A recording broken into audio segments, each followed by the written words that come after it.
Días chicos, mi nombre es Franklin y junto a mis compañeros de equipo vamos a estar haciendo una exposición sobre el arte egipcio. Pero antes de continuar con la exposición y profundizar sobre lo que es el arte egipcio, vamos a dar un pequeño paseíto por lo que es la historia y el origen de esta gran civilización. Esta civilización tiene sus orígenes.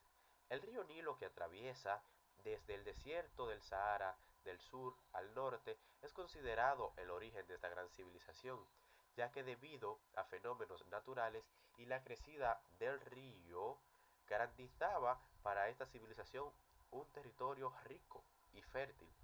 Según la investigación que estuve haciendo, cada mes de julio el río aumentaba sus cauces debido a las grandes lluvias que había en el territorio africano.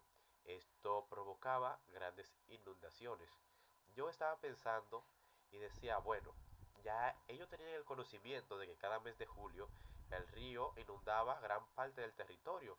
Entonces ellos estaban lo más lejos de por donde pasaba el río. Pero luego que el río bajaba sus cauces, ese territorio quedaba fertilizado y listo para el desarrollo, para el desarrollo agrícola de esa civilización. Podemos ver que esta civilización sembraba productos que hoy en día conocemos. Bueno, uno de los productos que hoy en día conocemos es el ajo, la cebolla, la lechuga, entre otros. Pero hay unos productos medios extraños que yo debo de investigar todavía, que son el sarro, que no sé qué es eso, pero parece interesante, entre otros productos. Pero no solamente eran agricultores, sino que a ellos les gustaban divertirse al aire libre. Entonces ellos tenían muchos métodos que también hoy en día conocemos pero con otros nombres. También podemos ver lo que es el levantamiento de pesas, también podemos ver lo que es el tiro con flecha, podemos ver lo que es el atletismo, entre otros métodos que ellos utilizaban para divertirse. Es interesante la historia de esta gran civilización y ahora vamos a dejar a uno de nuestros compañeros que sigue con la parte correspondiente.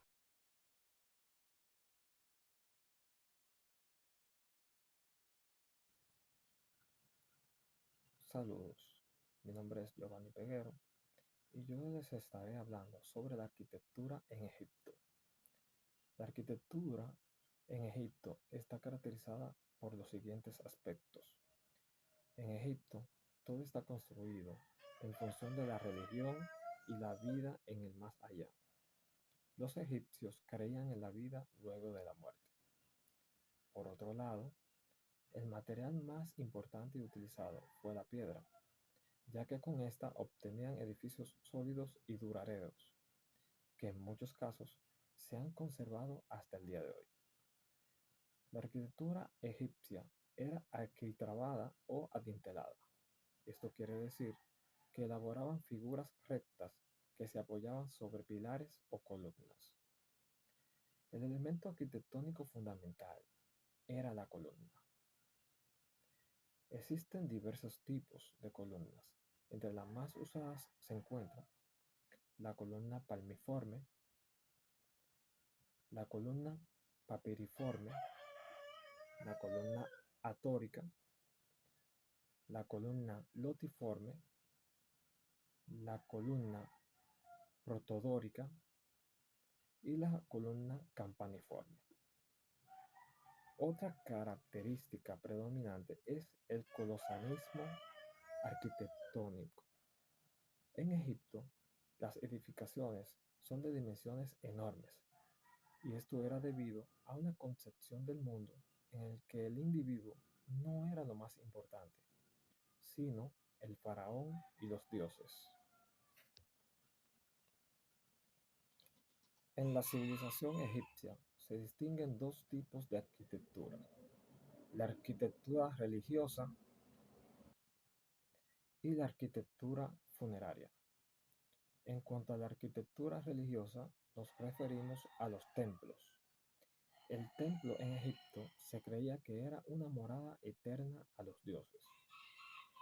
Dentro de la arquitectura egipcia hay varios tipos de templos. Templos funerarios, que eran los que estaban ubicados cerca de las pirámides o tumbas, con el objetivo de que recibieran las ofrendas los difuntos.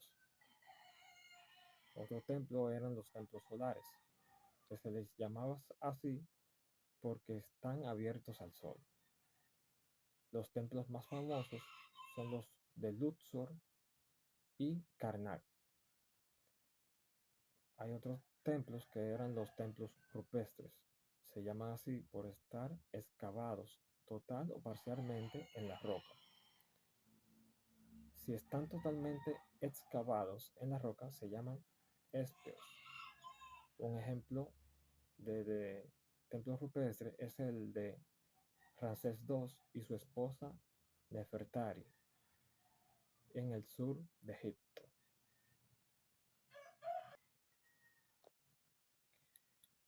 El otro tipo de arquitectura es la arquitectura funeraria. Al hablar de la arquitectura funeraria nos referimos a las tumbas, que eran las edificaciones donde se enterraban a las grandes personalidades de esa época, como por ejemplo a los faraones. Se distinguen dos tipos de tumbas, la mástaba y las pirámides. La mástaba es un tipo de tumba egipcia antigua de base rectangular, techo plano, muros laterales inclinados y era construida con bloques de adobe y con piedra. Recordemos que los bloques de adobe se le llama así al barro del río Nilo. Otro tipo de tumba es la pirámide. Las pirámides son grandes tumbas que los faraones mandaban a construir para disfrutar de la vida eterna tras la muerte. También servían para resguardar la cámara funeraria de la intemperie y del paso de los años. Para concluir, podemos decir que los monumentos de esta época muestran la inteligencia y capacidad organizativa de los arquitectos para construirlos, unido a la destreza y habilidad de los artesanos egipcios. Esto pone de manifiesto el alto grado de esplendor que se alcanzó en la civilización egipcia. Hasta aquí mi parte. Gracias por la atención.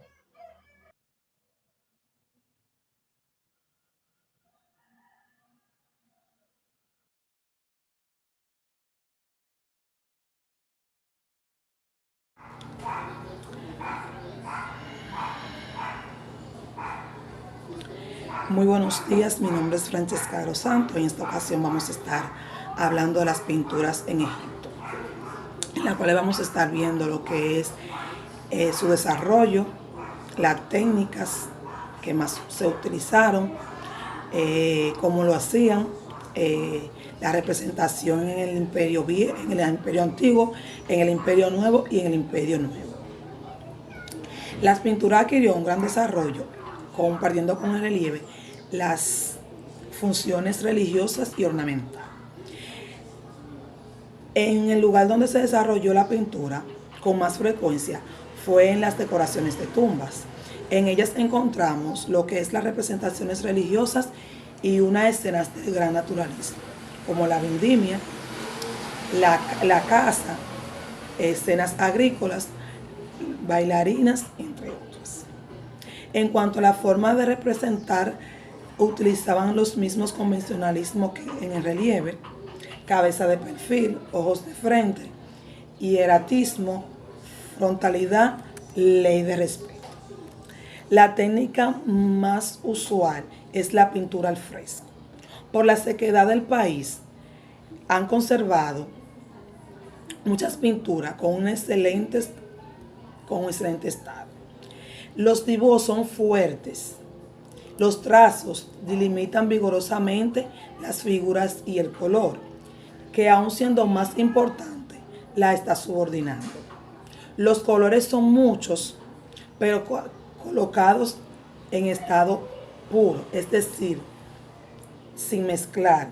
Con los colores, con lo que no vemos la diferencia de líneas, de tonalidades del mismo color. Para realizar la pintura se utilizaba una cuadrícula y se establecía una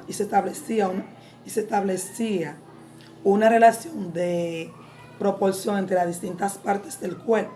El puño terminado multiplicado por un número exacto de veces y las demás partes y el cuerpo viene a ser 7 cabezas y media. Como hecho curioso, diremos que el pintor egipcio representar el paisaje. Muchas de las tumbas tenían figuras y paisajes del río Nilo. También tenemos que destacar que la escritura geográfica acompañaba las pinturas como lo hacía con la arquitectura y la escultura. En el Imperio Antiguo destacan las pinturas de las tumbas de Meidum, sobre todo el fragmento de las orcas. Son representaciones del naturalismo, muy alejado de la rigidez de las representaciones religiosas. En el Imperio Medio destacan las representaciones del hipogeos de Bedín Hassan. En el Imperio Nuevo es lógico las pinturas más importantes se encuentran en el hipogeo de los valles de los reyes o de las reinas. Quizás el conjunto más importante sea el de la tumba de la reina Neftari, esposa de Ramsés II. Hasta aquí nuestra exposición. Espero que les haya gustado. Que pasen feliz resto del día.